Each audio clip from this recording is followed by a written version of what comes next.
Hello everyone, welcome to another session on the July Daily Challenges, and this will be the last of our sessions for the July Daily Challenges which had a Code Vita theme. With this we will complete all 10 days of the July Daily Challenges and their solutions. The website is still up in the sense that July Daily Challenges 2020 is up and you can still go and practice all these questions. All of the tutorials are available on YouTube. The solutions are available on the edist.com website, and you can also check it on this link over here. So you just need to sign up on this link and go and get it. The link is also in the description below. This is not the end of our Code Vita series. In fact, it's kind of the beginning, because on 17th and 18th July there was a mock Vita, and we will be covering some of those mock Vita questions. However, you would have noticed we've already done a few mock Vita questions before as well. So hope that has been helpful to all of you. If that has, please let us know in the comments below, and do like this video. In the upcoming days, we are going to do a lot of amazing assessments, real Code Vita mock tests, much like mock Vita. So sign up on the Edist platform, you will get access to those as well. So today's question for the July Daily Challenges is this question called Ticket and Chill. It came in Code Vita 2019 by the name Work Life. So it came in the Code Vita 2019 by name Work Life. It was the 6th question. So it's a difficult question for those of you who've not yet understood the basics of Code Vita yet. I wouldn't suggest you go and try this question out right now. But those of you who have, it's a good question to try out. Right, so you can try this out. Before I go ahead, for all of these concepts and more, please go and sign up on the Edist Code Vita course. We have an early bird offer going on, so your 2,999 you can get for 2,499, and there is like bunch of practice questions, a lot of tutorials and concepts are covered in this, and there's a mentor support as well. So that's what you can do over here and sign up for the Edist Code Vita course also. So I'll just open up the question on the Edist platform. 1 second. So just opening it up. Now, this is one of those questions where at the end you'll realize that actually this matters a lot. Our constraints matter a lot. Okay, so let's open up this question, and it says Jay works for a support project where he has to resolve some tickets on each day, denoted by AI. So we already know there's an array over here. He knows ahead of time the number of tickets for each day n days, right? Each element AI denotes number of tickets to resolve on the ith day. Jay is struggling to balance his work life. So what basically he's saying is, he can procrastinate and choose up to k tickets to the next day. So he can transfer some tickets from one day to the next day. However, the tickets can only be postponed once. Find optimal solution where workload can be distributed as evenly as possible with above constraints, and print the maximum number of tickets he needs to resolve on the given days. So finally, while you see it says find optimal solution where workload can be distributed as evenly as possible, you can that is there. I mean, we can keep it there. I mean, you can transfer one ticket to another day and so on, but really the crux of the solution is in this: print the maximum number of tickets he needs to resolve on the given days, which means we need to minimize the maximum number of tickets this person is resolving on a day. Let's look at some example and understand. Let's look at this example, for instance. Okay, I'll just put it up on the slides. Yeah, so we have this example over here, right? That is, 2 is the number of test cases. Each test case has the number of tickets and the maximum tickets I can postpone to the next day. Similarly, number of tickets, maximum tickets I can postpone to next day. Now you look at this, there are 3 tickets, 3, 1, 2, right? And I can postpone 100 tickets. The maximum I have right now is 3, correct? How many do I need to postpone to the next day to make it even? Well, what I could do is I could postpone all of the tickets, so I could make the 0, 4, 2, but now I have a problem. The maximum number of tickets I have on a particular day is 4, which is worse than when I started off. When I started off, my maximum number of tickets was 3. Okay, what if I postpone 2 tickets? So I get 1, 3, 2. It's better for day 1, but on day 2 again I have 3 tickets, and there's no use of that because I was anyway solving 3 tickets earlier. What if I transfer just 1 ticket? So I get 2 tickets here, I get 2 tickets here, and I get 2 tickets here, right? And any other sort of transformation will cause me a problem because it will increase the maximum tickets I'm solving on a day. So the maximum tickets I should be solving on a day is 2. This is the best way that I can have a work-life balance, right? As per the question. Now, let's look at this one over here. What is the maximum that I can get to at this point? Okay.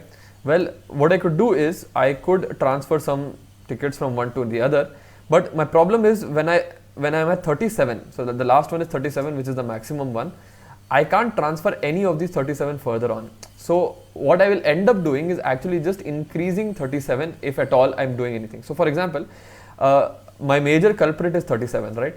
Let's say I try to transfer from 28. What will I get? Let's say I maybe actually just transfer 10, right? Or not 10, like 6. I make it 22. I make this 37. I make this 37. If I had made this 21, this becomes 38. That's not helping us because 38 is actually more than 37, the previous one. So if my last one is the maximum one, right, I can't really move on anything after this, right? So the maximum amount that I will be solving on a day is that, because I can't move from the last day, I can't move it to the first day or anything, right? So this is one edge case, that if the last one is the maximum number, then I can't really move it further at all, right? So I will have to have 37 as the maximum number of tickets I can solve in a day. Let's look at some more interesting things. Okay, let's look at this one for example, and then we'll come to the approach of how to solve it. When I have 711, right, 711 over here, how many can I transfer to the negative, or how can I minimize the maximum number of tickets I'm doing on a day? Let's see if it's possible to reach a workload of 2, right? To reach a workload of 2, I need to make 2 over here, but that was made this 6 and this 1, right? And the problem is this 6, I can't transfer all of the 6 further also. As the question says, I can only transfer all the workload once. So I transferred 5 from 7 to 1, it became 6, but I can't transfer that 5 again. I can only transfer this 1 again over here. So I can transfer that 1 again and make this 2, and thus making this 5. But as you see, I'm able to get it to reach a workload of 5 only. I'm not able to get it to reach a workload of 2. So that's not possible. No, it's not possible to reach 2. How about reaching 3? Is it possible to reach 3? Let's see. So if I want to reach 3, I have to transfer 4 to the next one. So it becomes 3, 5, 1. Okay. And I will need to transfer 1 from here because I can't transfer the 4 because they've already been transferred. That which has been already been transferred cannot be transferred further. So I can't transfer 4 further over here, right? I can only transfer 1. So it becomes 2 and this becomes 4, right? So again, it's not possible to reach a workload of 3 because I'll end up reaching a workload of 4. No. Is it possible to reach a workload of 4? Actually, yes, it is, as we just saw over here, right? Let's see again. How can I reach a workload of 4? Where I can make this 4 and then this would become 4 and the next one can remain 1. So this is one way of doing it. The other way of doing it would be 3, 4, 2, right? This is another way of doing it, right? But the bottom line is I can reach a workload of 4, right? Either this, or I could also do 3, 4, 1, right? 3, 4, 2. Yeah, I could do this. Either one is fine, right? But is it possible? Yes. If it's possible to reach a workload of 4, should I even check for 5 and 6 and 7? I shouldn't, right? So I should be basically reaching out and checking which is the minimum workload possible in this, with the constraint that I can only transfer up to k. Now imagine if my constraint was that I could only transfer 2 at a time, not more than 2, right? Here it's 100, hence I said, you know what, I can reach a workload of 4 over here. And that would be the answer. One sec, we'll just confirm also if that's the correct answer. Yeah, that's the correct answer over here. As you can see, 4 is the correct answer, right? But just coming back, let's say if the question was, no, I cannot transfer so many, I can transfer only 2 at a time. Well, if it's 2 at a time, let's go again and check whether it's possible or not, right? One second. So if it's 2 at a time, what can I do? Can I reach a workload of 2 at all? No, because I can maximum transfer 2, it will become 5. So I can't reach a workload of 2 for sure, right? I can't even reach a workload of 3 for that same reason. I can't reach a workload of 4 also for that same reason. Can I reach a workload of 5? Let's see. This becomes 5, this becomes 3, and then this still remains 1, right? So we are fine. So if I'm allowed to transfer at max 2 only, at that point I can do workload of 5, I can't do workload of 4. So there are becoming 2 parts to this, right? Number 1 is what is the minimum? That's the answer. We'll come to that. But the first part is how do we even figure out whether we can, what is the workload that is reachable? So if I give you a target, can you reach a workload of 2? Can you reach a workload of 3? How do I even know how to reach that, right? And the way to do that is this, that you write a function to check, given an array, right, of AI, right? Given an array of AI, can I transfer x elements or l elements or how many elements given that at max I can transfer k at a time, right? And so first things first, we need to know is how to write this particular function, right? That is very important to us. And now, do we have to write any optimizations in that function? Well, again, just coming to the constraints of this, right? That is the important part. If you check here, how many are, we are going to have maximum 100 elements. So that's not a problem. If you have to go through this element, if you go through the array, there will be 100 elements in an array. Going through 100 elements is not really cumbersome. It's pretty simple and straightforward. You can go through 100 elements. So that's fine to do. The problem will come in how do we set the targets, right? So how do we set the targets? So see, the approach that we are getting right now is something like this. Write a function to see if the given workload is possible or not. And then we have to search for the minimum possible workload. Now, what is the range of the minimum workload, right? What is the range of it, right? The maximum workload the maximum minimum workload we can have is the max of AI, right? So that is max of AI is maximum, or the higher bound is equal to this, right? Why is this? Because as we saw with the case of 37, right? As at the current work-life balance, whatever this J has, he was already handling maximum of AI tickets, right? You cannot increase more than that. If you increase more than that, then the original configuration was better anyways, right? So that's the maximum that we want to keep. What is the minimum possible? Well, the minimum is that we need to keep at least minimum is equal to 1. We need to keep minimum 1 ticket on a day. You can't make 0 on a particular day, because it would have just been easier to keep 1 on that day and reduce the workload further, right? So you can never have 0, otherwise it will pile up on a particular day. So the minimum we can have is 1, or the lower bound is equal to 1. So basically for all of the elements between 1 till max of AI, as you can see over as we were checking over here, is it 2, 3, 4, we could have gone from, actually we should have checked for not even 2, we should have started from checking is it possible to reach a workload of 1 all the way to we should have checked 6 and 7, right? These are all of the possibilities that we can reach to at any given point, right, for this particular combination. So we have to start from 1, so we have to start from this lower bound. Should always write the lower bound first. Lower bound, and higher bound is maximum of AI. We can start from lower bound and go all the way up to the maximum of AI over there, right? Now the problem is, what is the lower bound and what's the maximum of AI over here, right? So if I just go and check my constraints, you can see that it is between 1 to 10 raised to 9. Now this is a problem, because as I've said before earlier also that at max you can do about 10 raised to 6 calculations, but 10 raised to 9 will be too many. So if we try to linear search, that is start from 1 and go to max of AI, then we are going to definitely have a problem of this particular kind, right?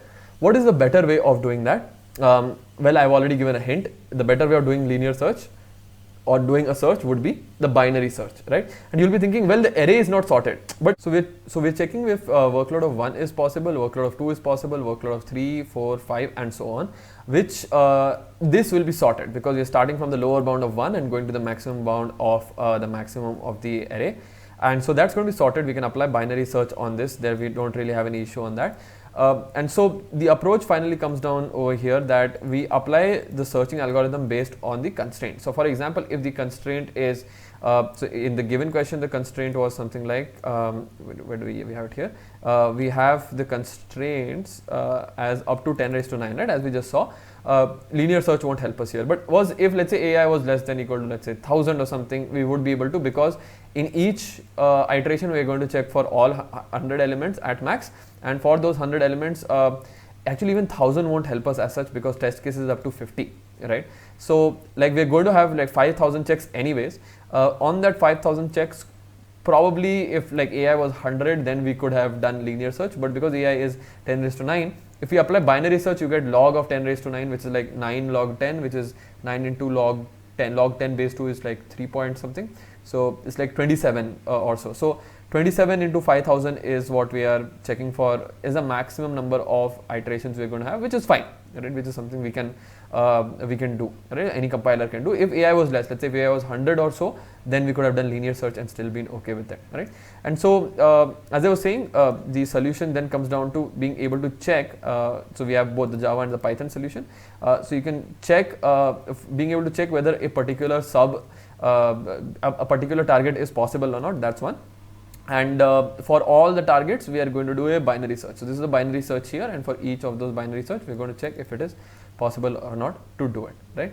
So yeah, that's pretty much it. That sums up all of this. That sums up the daily challenge number 10. I want to congratulate all the winners, whoever has won it.